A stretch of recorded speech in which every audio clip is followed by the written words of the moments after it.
El Globoscopio. Geopolítica mundial. Con Susana Mangana.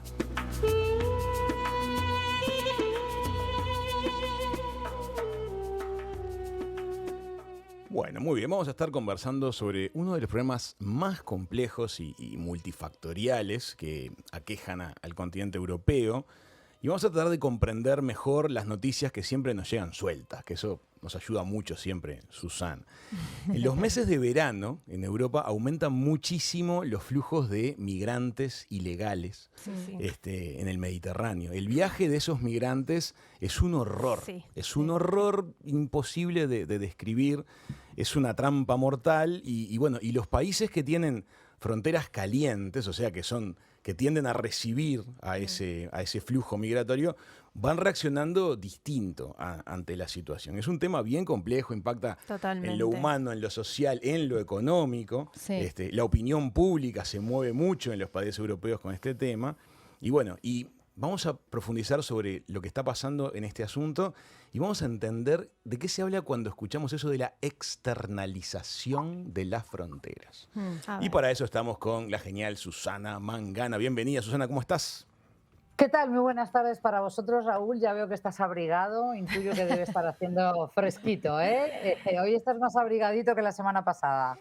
Estamos más abrigaditos, pero todas las noticias también nos dicen que ustedes se están derritiendo en España. Sí, bueno, España está como muy dividida. Al norte, donde estoy yo, muy cerca de Francia, ya sabéis, ahí en Bilbao prácticamente, el calor no es para tanto, se lleva muy bien. Te diría que alguien diría hasta que está muy fresca el agua o que, bueno, poniéndonos un poquito quejosos de que no sube mucho más de 25 o 26 grados, pero la verdad que está muy agradable. El resto del territorio español sí, está realmente que arde, como se suele decir, ¿no? Está que arde. Bueno, es una de las tantas cosas que vamos a tener que irnos habituando a ver en los próximos años. Sí, Susana, vamos a charlar acerca de esto que nos pones sobre la mesa y vamos a empezar a conectar noticias, como lo sabes hacer vos. Contanos. Y también es un tema que está que arde, ¿no? Porque realmente uno pierde la noción ya de llevar la cuenta de cuántos naufragios hay, cuántas pateras, cuántos cayucos, cuántos gomones, cuántas barcazas precarias, otras que son sumamente envejecidas, que ya cumplieron su periodo vital, ¿no? Y que siguen circulando, como ocurrió en junio cuando se hundieron más de 500 personas, que nadie se hubiera, o prácticamente no hubiera sido noticia si a renglón seguido no hubieran fallecido las 5 personas, los 5 que iban navegando o que iban en ese submarino privado, que era un viaje, una aventura al Titanic, ¿no? Sí. Entonces, lo traigo a colación porque es algo que también golpeó muy fuerte en la prensa internacional y que hubo reverberación, hubo repercusión también en Uruguay y que creo que es bastante fresca la noticia. Y me parece que por ahí quería yo hoy transitar, ¿no? Plantearnos qué está pasando en esta vieja y querida Europa que no da pie con bola, que no logra encontrar una solución a este problema que, como tú decías, tiene en vilo a muchas cancillerías europeas. Te diría que hay muchísima gente trabajando alrededor del tema migratorio y que, sin embargo, no estamos resolviendo este problema, sino que se buscan estos subterfugios legales que luego llaman de manera un tantito pomposa, yo diría, externalización de las fronteras, ¿no? ¿Qué quiere decir eso? O sea, externalizar la frontera. Es como que tú, no sé, si uno no estuviera empapado del tema, pues pensaría que estamos corriendo, que estamos mudando la frontera hacia otro lugar, ¿no? Externalizando. Y sin embargo, lo que estamos diciendo es que la gestión de esa frontera o parte de esa gestión va a parar a manos de terceros. ¿Y quiénes son esos terceros? Y bueno, va a parar a manos de países en el Mediterráneo principalmente, hablando del caso europeo y de migraciones, porque luego tenemos que hablar de que este problema es, es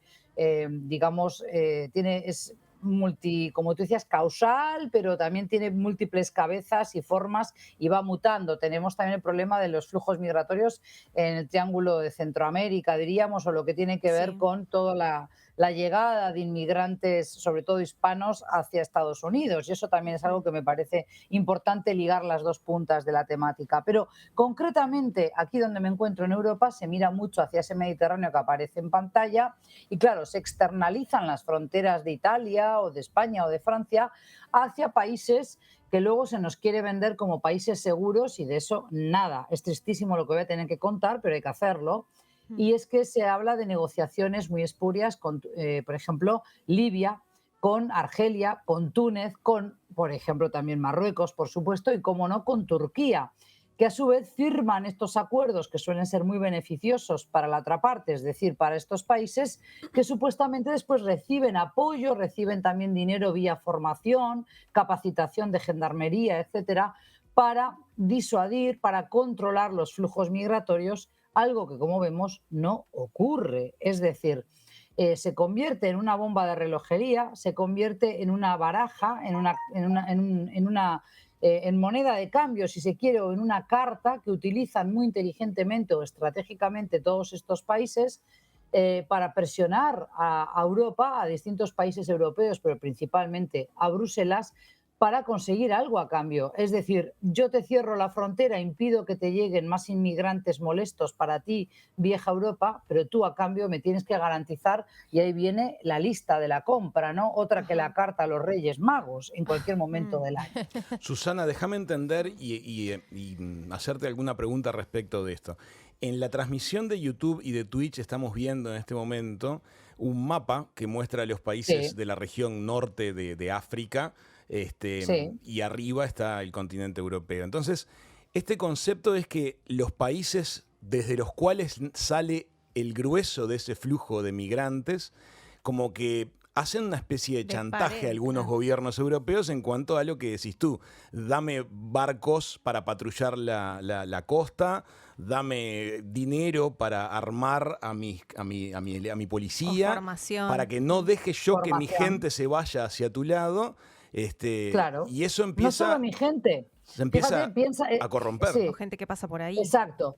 No, Ah, o lleva gente en razón en tránsito, claro, como dice Manu. Claro, gente en tránsito. Esto hay que dejarlo claro. Marruecos, Argelia o Túnez, Libia, pero sobre todo Marruecos y Argelia han tenido siempre, y Túnez también, pues personas, ciudadanos magrebíes, todos ellos. Son 5 países en el Magreb, en el norte de África, que es el norte árabe de todo el continente africano: Marruecos, Argelia, Túnez, Libia y Mauritania. No tenemos que olvidar Mauritania, un poquito más abajo de Marruecos, al sur. Entonces, ¿qué pasa? Siempre ha habido flujos migratorios, ¿no? Marruecos o Túnez han alimentado la industria automotriz de Francia, de Bélgica, pero también la industria alemana durante ya muchísimas décadas. Pero mucho más recientemente lo que vemos es que han llegado ciudadanos subsaharianos de Guinea-Conakry, de Senegal, de Gambia, es decir, ciudadanos por debajo de la línea del Sáhara, ¿verdad? Ahí tenemos el África ya no árabe, no necesariamente árabe. Entonces, estos ciudadanos también subsaharianos quieren llegar a Europa, el mito del dorado europeo, podríamos señalar, y claro, muchas veces quedan parados por meses, a veces años, a veces semanas, según la suerte que tenga cada uno. Ahí se ven imágenes de esos barcos atestados de personas, barcos que son de rescate, que ahora hablaremos de ello. Entonces, ¿qué pasa? Estas personas subsaharianas africanas quedan retenidos en Marruecos, en Libia, o quedan retenidos, por ejemplo, en Argelia, y son tratados muy mal. Yo te diría que son destratados a diario. Esto no es palabra de Susana Mangana, esto hay informes, hay noticias muchísimas, múltiples, hay canales de televisión europeos incluso que dan cuenta de ello. El año pasado tuvimos una masacre por parte de los gendarmes marroquíes en la frontera entre Marruecos y España, y la discusión en el Parlamento español es si los muertos habían ocurrido en territorio español o territorio marroquí. O sea, la penalización era dónde muere la persona, lejos de escandalizarse por el trato que habían recibido. Más de 33 subsaharianos, todos ellos muy jóvenes, algunos de 16, 17, 18 años. Porque ¿qué pasa? Estas personas ya se han informado suficientemente, Raúl y compañeras, y saben que una vez que los menores no acompañados, los famosos MENA, las siglas, y esto también tenemos que aclararlo, hay todo un batiburrillo, hay toda una ensalada de términos que, si no se dominan, si no se conocen, se vuelve una jerga un poquito inexpugnable para aquel lector no ávido de este tipo de noticias, ¿no? Para el neófito. Entonces es importante aclarar las cosas. Migrantes, inmigrantes, siempre ha habido, ¿verdad? Emigrante es el que migra, el que sale de un país. Inmigrante es el que llega, por ejemplo, a Uruguay. Inmigrantes venezolanos, inmigrantes cubanos o lo que fuere. Luego tenemos que clasificar al migrante. Puede ser económico, como muchos de los que llegan hispanos a Estados Unidos buscando mejorar su condición económica en la vida, buscando un futuro mejor para ellos y sus familias, sus descendientes. Pero luego tenemos a los refugiados, ¿verdad? El refugiado no es refugiado porque él lo diga, sino que tiene que cumplir con una serie de condiciones que lo habilitan para pedir asilo y refugio. El otro Hay una día presentamos la noticia cuando se inauguró el Baby Stockholm en la costa del Reino Unido, la barcaza que empieza a recibir a los solicitantes de asilo. Una imagen bastante distópica fue. Sí, pero fíjate, si tú lo cuentas así, empieza a recibir, hasta parece que hay un agasajo y los esperan con una copita de bienvenida. No. Es decir, estas personas son llevadas allí en contra de su voluntad, están como en una cárcel flotante, ¿verdad? Porque no pueden salir ni entrar como quieren, ¿verdad? Y por otro lado, además, la idea es deportarlos a países como Ruanda. Es decir, Europa está firmando acuerdos para externalizar esas fronteras, siguiendo con lo que tú habías comenzado la charla, Raúl, está firmando estos acuerdos con aquellos países desde donde salen, porque hay mafias operando allí que lucran con la necesidad y la desesperación humana, para trasladar a estas personas a Lampedusa, por ejemplo, en Italia, para trasladarlos hasta, por ejemplo, de Calais a Dover, en Inglaterra, antes, digo antes porque ahora se ha cerrado muchísimo esa frontera, pero también hasta España, ¿verdad? Es decir, hay fronteras calientes, como tú ya desvelabas al principio, y son todos aquellos puntos de entrada de la inmigración, que sobre todo es magrebí, del norte de África, como decíamos antes, esos 5 países, pero también subsaharianos. Y ahí vemos imágenes y fotos que nos deberían romper los ojos a todos. Cómo se puede viajar de manera afinada, ¿no? Sí, recién mirábamos unas imágenes en YouTube que exactamente, con una dificultad se miran porque esa hacinación... Es impensable. Es peligroso. Además, el volumen de naufragios que están teniendo, la mayoría. Para que sepáis, ayer comentábamos con que íbamos a ir hoy y esta mañana desayunaba yo con la noticia de que había vuelto a haber un naufragio de 45 personas. 41 se fueron a pique y se hundieron. Una ola o varias olas desestabilizaron el barco y solo se salvaron 4, 3 de ellos supuestamente menores. ¿Por qué digo supuestamente? Porque también es verdad que muchos de los que quieren llegar a Europa ahora dicen somos todos menores. ¿Por qué? Porque una vez de que pues ahora te doy la respuesta y lo vais a entender muy claramente, porque al menor no acompañado no se lo puede deportar.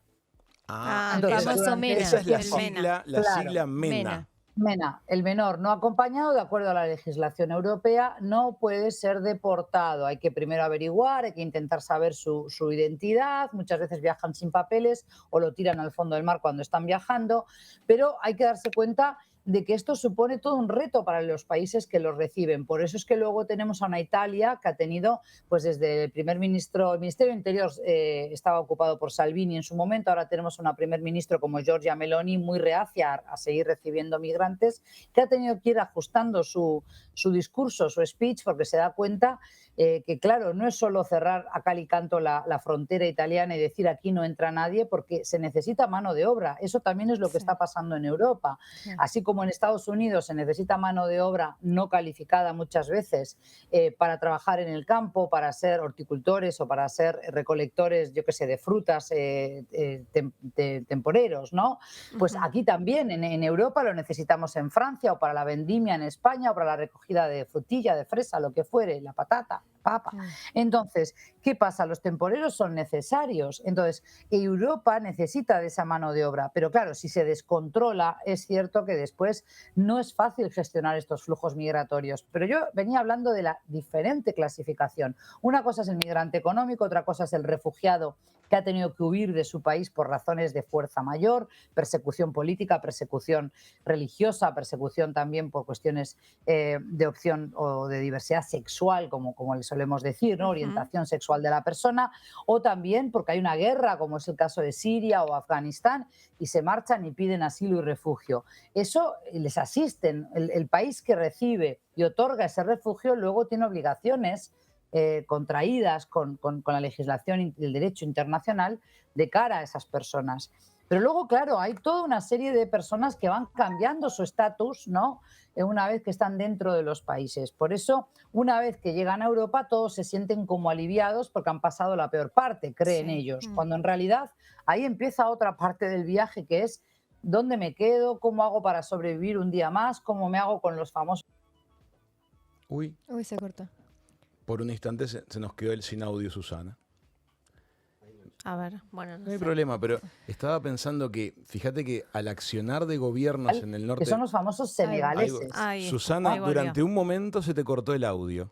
Entonces, Ah, cuando bien. dijiste vamos a hacer la clasificación de los distintos Sí. tipos de migrantes, ahí te Ahí nos perdimos por un quedamos. momentito. Bueno, mira, pues lo que estaba diciendo, aclarando que una cosa es el migrante económico y otra cosa es el refugiado que ha tenido que abandonar su país por razones de fuerza mayor. Generalmente huyen de una guerra, huyen de un conflicto armado, hay persecución política, pueden ser perseguidos por razones de pertenencia a un partido político o pueden ser, por ejemplo, perseguidos por su orientación sexual. Sí. Y claro, el país que los recibe como refugiados luego está obligado por el derecho internacional a cumplir con la Convención de Ginebra del Refugiado, ¿verdad? Que ya tiene unas cuantas décadas de existencia. De ahí también que en Uruguay se discutía si los venezolanos, por ejemplo, son refugiados o son inmigrantes económicos, ¿verdad? Y ahí hay Claro. toda una serie de grises que muchas veces es donde se nos pierden los diplomáticos en estas convenciones y foros multilaterales donde se habla de los flujos migratorios en el siglo XXI. Y Susana, concretamente, sí, y para terminar esta idea, tú decías fronteras calientes. Fíjate la que está cayendo en Europa, ¿no? Y eso que este dato es demoledor. Solamente llegan el 15%, el 15% de los refugiados del mundo llega a Europa. El 85% queda varado en países de tránsito o en países que son frontera con los países de donde ellos salen. Wow. Tremendo. o sea que entonces lo que llamaríamos el éxito de ese migrante que sueña con el continente europeo es el 15%. Los demás, en De los algún lugar refugiados. en algún lugar del camino, Sí. quedan Claro. varados. Sí. Porque Susana, muchos de los que salen a pie. Entonces, desde Somalia llegar hasta Europa es un triunfo. hay que Muchas cruzar. veces quedas parado en África, ¿no? En otro país, en Kenia, en Uganda. Susana, los etcétera. países que estamos hablando que Europa apuntala con distintos recursos para tratar de contener en ellos ese flujo migratorio masivo, en este operativo de la externalización, en algunos casos también tienen gobiernos que tienen niveles de corrupción muy altos, pero en paralelo además hay mafias, es decir, hay Exacto. traficantes de personas que les personas. cobran para intentar llegar. Ahora, Claro. también hay que ponerse, y ahí me interesa tu opinión estando allá, hay que ponerse en los zapatos también de los gobiernos de Europa que dicen, cuando recibimos esta masa de inmigrantes, también después vamos a tener que dar cobertura social a esta gente, y eso tiene un costo que no siempre los países pueden pagarlo. Entonces, entiendo que la opinión pública de muchos países europeos también se va dividiendo con este tema. ¿Cómo ves vos la temperatura respecto de esta cuestión? Porque es un equilibrio muy difícil. Exactamente, y estás poniendo el dedo en la llaga. Exactamente ese es uno de los problemas y claro, de ahí surgen después esos discursos que diríamos apocalípticos, rancios, anacrónicos, incluso de la extrema derecha, que sabes que ha ido ganando lugar en la política de Europa. En el caso de España, Vox en las últimas elecciones perdió apoyo y eso quedó muy evidenciado en las últimas elecciones del 23 de julio, pero no así otros partidos de extrema derecha que justamente capitalizan todo el tema migratorio para seguir cosechando votos entre aquellos que entienden que Europa está transformándose en otro continente, que llegan demasiados inmigrantes, que luego hay que rascar el bolsillo de los ciudadanos de todos nuestros países europeos para pagar justamente más impuestos, que muchos de esos impuestos van a parar para un fondo social, para ayudar a esa cobertura no solo de salud, sino educativa o de formación para todos estos inmigrantes que llegan a Europa y que quieren quedarse a vivir aquí,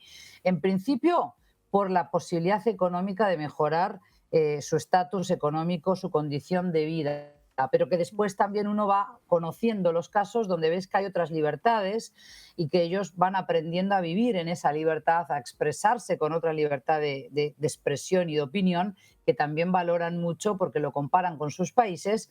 Y claro, ahí empiezan a surgir otras situaciones, ¿no? Porque tienes inmigrantes de segunda generación, de tercera, de cuarta, como es en el caso de Alemania, Bélgica, Francia, que son países que ya tienen una larga data y tienen otro recorrido en cuanto a saber recibir a estas personas. España, Italia se sumaron a ese carro mucho más tardíamente. Por eso también estamos viendo otros problemas en nuestros países. No es nada en cuanto sencillo. a la integración. Fíjate que No, hace pocos días no lo estábamos es. viendo en Francia masivas protestas, enorme destrucción urbana, referidos a una protesta por el asesinato de un chico, y el componente étnico-racial de la protesta era altísimo. Evidentemente Altísimo. estaba fogoneado por un Sí. odio, por una rabia contenida, que venía de larga data, porque bueno, son segunda, tercera generación, no siempre ellos eligieron ser europeos, estar en Europa y ser segregados como suele ser a nivel de la mirada, del comportamiento que pase, ¿no? Exacto, el Claro. componente político también es como que pasa a lo social, ¿no? La sociedad Es que la, pasa... la ciudad cambia también, con la Exacto. presencia de un volumen migratorio muy grande, es real. No, Sí, no- sí, sí. no Es es real. nada sencillo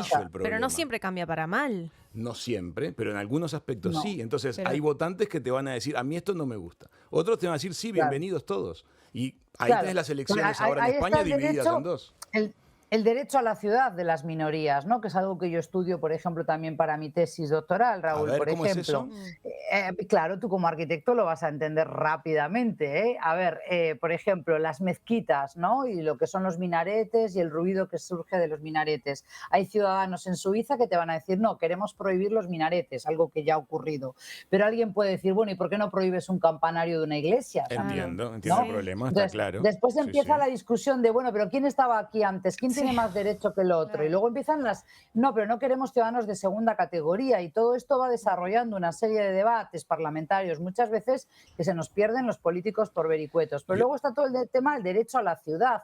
Por ejemplo, cementerios.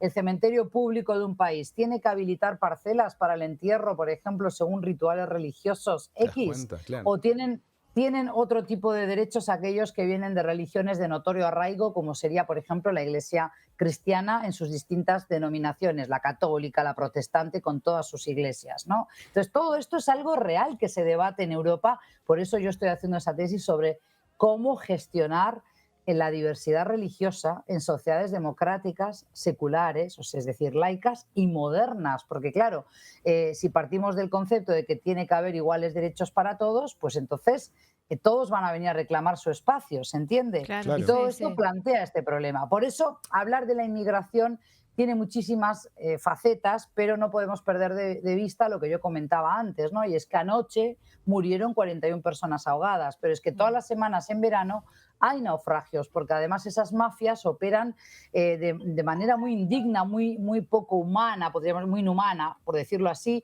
Hay mercados de esclavos en Libia, ¿verdad? Sobre todo al calor de las primaveras árabes y el desbarajuste que se creó en Libia tras la caída del régimen de Gaddafi.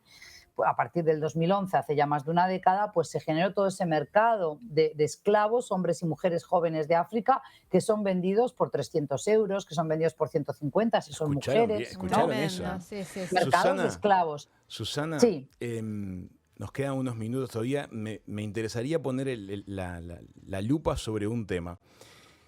Una de las herramientas que los gobiernos, uno ve que, aparte ves que los gobernantes de los países europeos, a veces en la campaña tienen un discurso y cuando asumen el gobierno tienen que pegar un timonazo porque la realidad demuestra que no se podía hacer la promesa de campaña.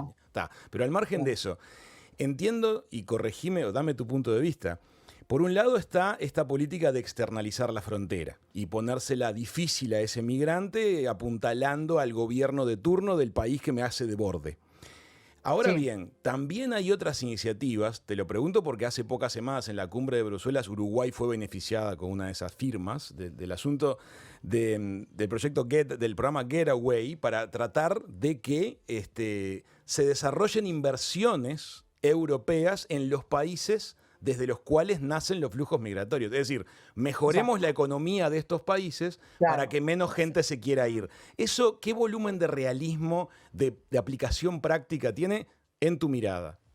Bien, es real. Esto es algo que todos los gobernantes que intentan decir, no, no queremos prohibir la inmigración, lo que queremos es frenar la inmigración clandestina, lo que queremos es ordenar los flujos, por eso firmamos estos acuerdos con estos países, pero en realidad sabemos que países como Túnez, con el que Giorgia Meloni de Italia acaba de firmar un acuerdo, lo que llaman ahora pomposamente el proceso de Roma, todos estos nombres son muy bonitos, Sí. pero claramente Túnez, claro, ahora lo que hace es devolver en caliente a todos estos inmigrantes subsaharianos que desde Túnez quieren partir hacia Europa, nunca consigue devolverlos a todos, por suerte también, porque ¿a dónde los devuelve? Al Sáhara, los devuelve al desierto, sin agua, sin comida, y muchos ya están siendo rescatados en las últimas, o sea, ya moribundos, totalmente calcinados ahí bajo el sol. Hay imágenes que podéis ver de gente ya moribunda que le están echando unas gotitas de agua en los labios a ver si los reaniman. Entonces, esto es tristísimo, ¿verdad? Fatal. Porque quiere decir que Europa está siendo cómplice de esa vulneración de derechos humanos. Pero, ¿qué se tendría que hacer? Pues lo que tú estabas diciendo, intentar aunar esfuerzos desde la Unión Europea para potenciar cooperación europea eficaz, eficiente, que realmente pueda otorgar oportunidades de buscar trabajo y empleo seguro en los países desde donde parten estas personas, desde donde salen, ya sea Senegal, Gambia, Guinea-Conakry, desde Somalia. Pero fíjate que ahora tenemos que hablar de otro tipo de migrante que es, y de refugiado, el refugiado climático. Contra eso no se puede luchar tan fácilmente, porque es el clima. Ese viene Entonces, ahora, Sí, la claro. nueva etapa. exacto, entonces, Sí. claro, hay gente que pierde la cosecha, pierde los poquitos animales que tenía, no le queda nada a lo que quedarse en Somalia o en Djibouti y emprende la huida desesperada. Muchas veces ni llegan a cruzar todos esos países hasta llegar a las mafias de Túnez, de Libia, de Marruecos. Susana, Entonces, en el esto programa es de un panorama la semana horrible. pasada hablábamos de la conflictividad militar de Níger con la posibilidad de Claro, contagiar a todo el Sahel. sí, Pensá los miles de civiles que ante claro, esa realidad de violencia bélica van a huir, van a Pero intentar claro, cruzar el exacto. hay que Sahara. entender el nivel de desesperación Absolutamente. que esas personas se mueven en condiciones paupérrimas, que es Claro. casi un milagro que lleguen Pero a mirá qué donde quieren riesgo ir. de O sea, vida. Y Que por los metan eso, en el barco Vivi Stockholm, claro, para muchos de ellos puede ser un sueño, porque viven de condiciones absolutamente horribles. O sea, hay que claro, ver el pero ¿qué volumen de pasa, Raúl? sufrimiento donde está puesto. Pero nosotros debemos exigir mucho más claro, al más Por mundo que el libre, al supuesto, barco mundo, ese. a los 100% de estados acuerdo. democráticos, debemos exigirles que a su vez no hagan una cooperación que es fallida y que sabemos que está fracasando, porque muchas veces ese dinero va a parar a las manos de los generales o de los políticos corruptos de estos países africanos que solo han aprendido lo peor de la colonización europea que tuvieron hasta la década del 60, uno de ellos Níger, ¿verdad? Mm. ¿Por qué? Porque evidentemente gobiernan todavía para los leales, para los próximos. Todavía está el espíritu tribal de gobierno para los que me apoyan y me aupan, y al resto que les den. Pero esta Entonces, iniciativa ¿qué como el pasa? Global Getaway, desde tu punto de vista, Sí, ¿tiene posibilidades de prosperar? pero hay que verlo en cada continente. Una cosa es Uruguay, fíjate el ejemplo que me has dado, y otra cosa bien diferente es firmar un acuerdo así o firmar cooperación con países como he señalado antes de Senegal, Lo etcétera. entiendo, Ha claro, habido está casos claro.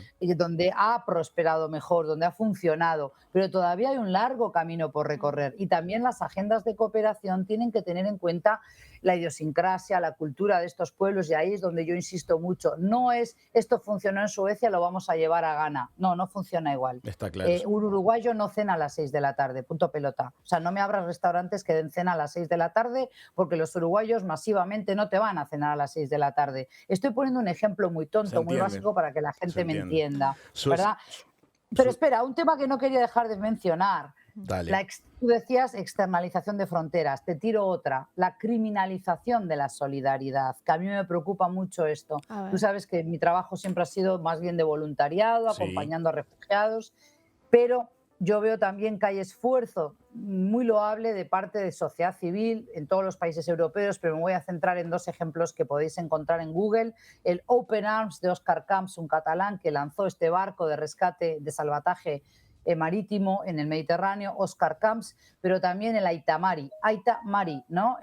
Padre Mari o Padre María, Aita es padre en vasco, es un barco también sí. vasco que sale a hacer esos rescates. Podéis encontrar una película de un periodista joven que fue acompañando en una de estas misiones de salvataje marítimo y que grabó todo el año pasado, Aita Mari, ¿no? Entonces, Ay, Manu ya lo realmente tiene. muchas de estas personas que ayudan a otros migrantes que están a la deriva en el mar o que es una obligación, ¿no? Asistir, auxiliar a uno que está en un accidente de carretera, auxiliar a alguien que está herido también en alta mar, es una obligación por el Claro. derecho del mar. Pero ¿qué pasa? Cuando luego tocan tierra, estas personas pueden ser acusadas de tráfico ilegal de personas, pueden ser acusadas de pertenecer a una banda que trafica con ilegales, etcétera. Entonces hay una criminalización de esas ayudas, de esa solidaridad, y justamente esto es algo que tenemos que estar todos muy alerta, porque es una forma de disfrazar medidas coercitivas para disuadir a las personas de que ayuden a otras personas. Claro, Qué qué interesante tremendo, qué lo que estás tremendo, planteando, qué claro. tremendo. Es como que a ti, mientras ayudabas a llevar gente desde la guerra de Croacia hacia territorio seguro, te hubieran acusado de tráfico. Sí, de tráfico de personas por ayudar. Exacto. Criminalización de la ayuda. Tremendo. Susana, Claro. maravilloso lo que Sí. nos pusiste sobre la mesa, nos E hace pensar, interminable, nos ¿no? cuestiona. Todo. Que miren una película, mirar esta película, Sí. hay muchas más, pero mirar A ver. esas que yo os he dicho, el documental película de Aita Mari, luego lo pongo en el chat para que lo podáis poner bien en vuestras redes. Y luego hay una película, ya tiene un par de años o 3, pero a mí me gustó mucho, Adu, ADU, estaba en Netflix hace un tiempo, Sí, sobre la la frontera de Ceuta-Melilla en España con Marruecos. Es triste, pero también es muy real, Sí, tan es real del como la vida 2020, misma. Exacto. ¿no? Sí, es nueva. Adu. Adu. ADU. Realmente es una película que tenéis que ver todos, se puede ver con amigos, con familia, no niños muy pequeños porque se pueden un poquito Asustar. confundir o traumatizar, pero bueno, ya a partir de 12, 13 años perfectamente la pueden ver. ¿Sí? Y es Susana, algo que grafica mucho esto. es un placer charlar contigo, es un placer Sí, conectar noticias, tremendo. es un placer que nos invites a generar opiniones que tienen base de información, no quedarnos con los titulares. Bueno, Muchas gracias.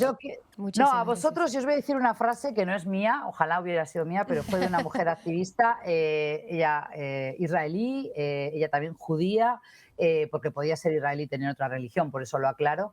Mónica Sion, que una vez, estando yo de visita también en trabajo voluntario en Palestina, Israel, me comentó que cuando le preguntaban por qué ayudaba a ella a sus vecinos palestinos, siendo que ella deberían ser como enemigos, ella dijo: si tú no tiendes la mano al caído, si tú no tiendes la mano al que necesita tu ayuda en ese momento, te deshumanizas. Y yo no quiero deshumanizarme.